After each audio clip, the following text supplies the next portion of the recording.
അസ്സലാമു ഫ്രണ്ട്സ്, എല്ലാവർക്കും എൻ്റെ നമസ്കാരം. പുതിയൊരു വീഡിയോയിലേക്ക് എല്ലാവർക്കും സ്വാഗതം. ഇന്ന് നമുക്കൊരു ചപ്പാത്തി ഉണ്ടാക്കാം. അതിന് വേണ്ടിയിട്ട് ഞാൻ മിക്സിയിൽ പൊടിച്ചെടുത്ത ബദാം പൊടിയാണിത്. ഒരു കപ്പ് എടുക്കാം. ഇനി ഇതിലേക്ക് വേണ്ടത് സ്പീലിയ മസ്കാണ്. ഈ ഒരു ബ്രാൻഡാണ് ഞാൻ ഉപയോഗിക്കുന്നത്. ഇതിവിടെ ഗൾഫിലെ എല്ലാ ബക്കാലക്കടയിലും കിട്ടും. ഇത് 1.5 ടേബിൾ സ്പൂൺ ഇതിലേക്കായിട്ട് വേണം. ഇനി ഇതിലേക്ക് എടുക്കുന്നത് ഫ്ലാക്സീഡ് പൊടിയാണ്. കടയിൽ നിന്ന് തന്നെ പൊടിച്ച് വാങ്ങിച്ച ഫ്ലാക്സീഡാണ്. 4 ടേബിൾ സ്പൂൺ 2 പേർക്ക് വേണ്ടിയിട്ട് എടുക്കുന്നുണ്ട്. ഫ്ലാക്സീഡ് വാങ്ങിച്ചിട്ട് വീട്ടിൽ മിക്സിയിൽ പൊടിച്ചാലും മതി കേട്ടോ. ഇനി ആവശ്യത്തിനുള്ള ഉപ്പ് ചേർത്ത് കൊടുക്കാം. നന്നായിട്ടൊന്ന് മിക്സ് ചെയ്യാം. ഉപ്പും ബദാം പൊടിയും സ്പീലിയ മസ്കും ഫ്ലാക്സീഡും എല്ലാം എല്ലായിടത്തും ഒരേപോലെ എത്താൻ വേണ്ടിയിട്ട് നന്നായിട്ടൊന്ന് മിക്സ് ചെയ്യാണ്. ഇനി ഇതിലേക്ക് 2 ടേബിൾ സ്പൂൺ തൈര് എടുക്കാം. തൈരോ യോഗർട്ടോ ഏതാണ് നിങ്ങളുടെ കയ്യിലെന്ന് വെച്ചാൽ അതെടുത്താൽ മതി കേട്ടോ.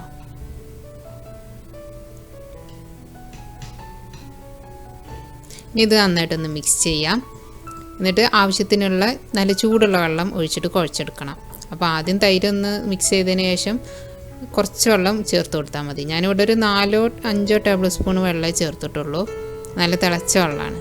അത് ഒഴിച്ച പാടെ നന്നായിട്ട് മിക്സ് ചെയ്ത് കൊടുക്കാം. കൈകൊണ്ട് മിക്സ് ചെയ്യണ്ട കേട്ടോ. എന്താണെന്ന് വെച്ചാൽ ഇതിനൊരു ഒട്ടുന്ന സ്വഭാവമുണ്ട്. അപ്പോൾ അത് നമ്മുടെ കയ്യിലൊക്കെ കുറേ മാവായി പോകുമല്ലോ. ബദാം പൊടിയൊക്കെ കുറച്ച് വില കൂടിയ സംഗതികളല്ലേ.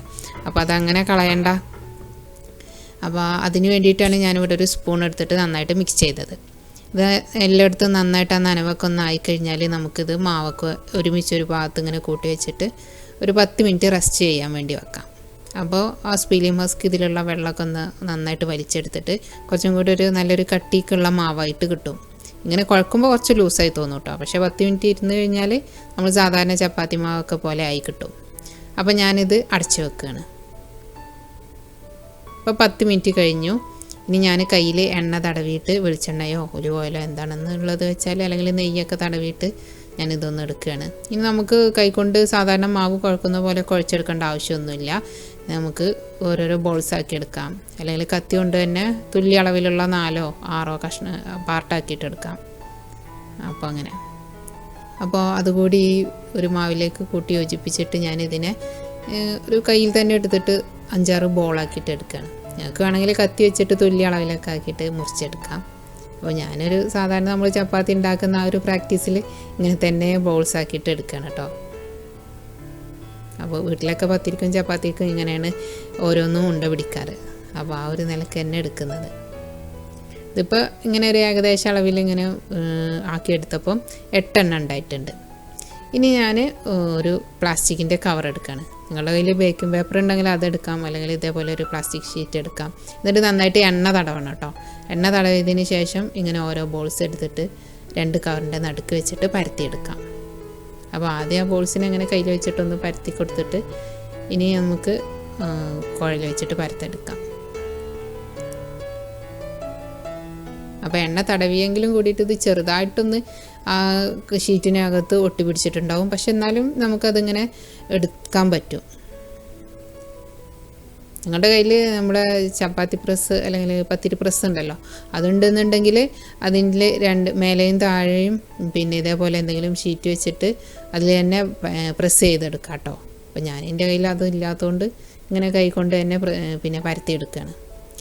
ഇങ്ങനെ ഇങ്ങോട്ട് 2 ഷീറ്റും എടുക്കാൻ പറ്റും. ഒരു മേലത്തെ ഷീറ്റ് എടുത്തു കഴിഞ്ഞാൽ പിന്നെ നമുക്ക് കയ്യിൽ ഇതേപോലെ എണ്ണ തടവിയിട്ട് ചപ്പാത്തിയെ നമ്മുടെ കയ്യിലേക്ക് എടുക്കാം. എന്നിട്ട് അടുത്ത കവറും ഇങ്ങനെ ഊരിയെടുക്കാം. അപ്പോൾ എളുപ്പമായിട്ട് കിട്ടി. ഇനി നമുക്ക് ചൂടായ തവയിലിട്ടിട്ട് ഇത് ചുട്ടെടുക്കാം. ആദ്യം ഇത് തവയിലിട്ടിട്ടൊരു 30 മുതൽ 40 സെക്കൻഡ് ആയി കഴിഞ്ഞാൽ മറിച്ചിടാം കേട്ടോ.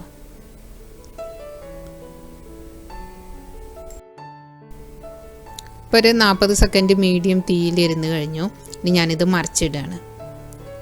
അപ്പോൾ കല്ല് നന്നായി ചൂടായി കഴിഞ്ഞാൽ പിന്നെ മീഡിയം ടു ലോ ഫ്ലെയിമിൽ വെച്ച് കൊടുത്താൽ മതി കേട്ടോ.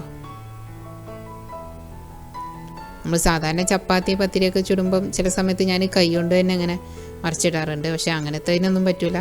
ചട്ടുകം കൊണ്ട് തന്നെ ഇങ്ങനെ പതുക്കെ മറിച്ചിട്ട് കൊടുക്കാം.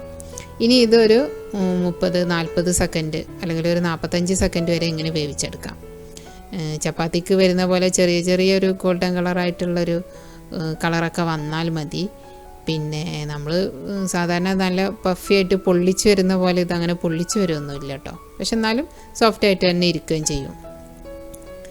അപ്പോൾ സാധാരണ നമ്മൾ ചപ്പാത്തിയും അല്ലെങ്കിൽ പത്തിരിയൊക്കെ ഒന്ന് ഇങ്ങനെ ഇതിൻ്റെ ഒരു വട്ടം ഇങ്ങനെ കുറഞ്ഞു വരുന്നത് നോക്കും, അല്ലെങ്കിൽ ഇതൊന്ന് ഹാർഡായി വരുന്നത് നോക്കും, എന്നിട്ടാണ് മറിച്ചിട്ട് കൊടുക്കുക. പക്ഷേ അത് ആ ഒരു കണ്ടീഷനൊന്നും ഇവിടെ നോക്കേണ്ട ആവശ്യമില്ല. ഞാനിത് മറിച്ചിട്ട് കൊടുക്കുകയാണ്. ഫസ്റ്റത്തെ ഭാഗം വേവാകാൻ വേണ്ടിയിട്ട് നമുക്കൊരു 30 മുതൽ 40 സെക്കൻഡ് വരെ വേവിച്ചെടുക്കാം. മീഡിയം ടു ലോ ഫ്ലെയിമിൽ തന്നെ വെച്ച് കൊടുത്താൽ മതി കേട്ടോ. ഇപ്പോൾ ഇതാ 40 സെക്കൻഡോളമായി ഞാനൊരു പ്ലേറ്റിലേക്ക് മാറ്റുകയാണ്. അപ്പോൾ 2 വശത്തും ഇതേപോലെ ചെറുതായിട്ടൊന്ന് ഗോൾഡൻ കളർ വന്നു കഴിഞ്ഞിട്ടുണ്ട്. അപ്പോൾ അത്രയും മതി, എന്നാലും വേവായി എന്ന് മനസ്സിലാക്കാം. അടുത്തത് ഞാൻ കുറച്ച് നെയ്യ് വരട്ടിയിട്ട് ആണ് എടുക്കുന്നത് കേട്ടോ. അപ്പോൾ ഹസ്ബൻഡിനൊക്കെ ഇങ്ങനെ നെയ്യ് വരട്ടിയിട്ടുള്ള ചപ്പാത്തി കഴിച്ചിട്ട് നല്ല ശീലമുണ്ട്. ഉമ്മക്ക് അങ്ങനെ ഉണ്ടാക്കി കൊടുക്കാറുണ്ട്, നല്ല ഇഷ്ടമാണ്.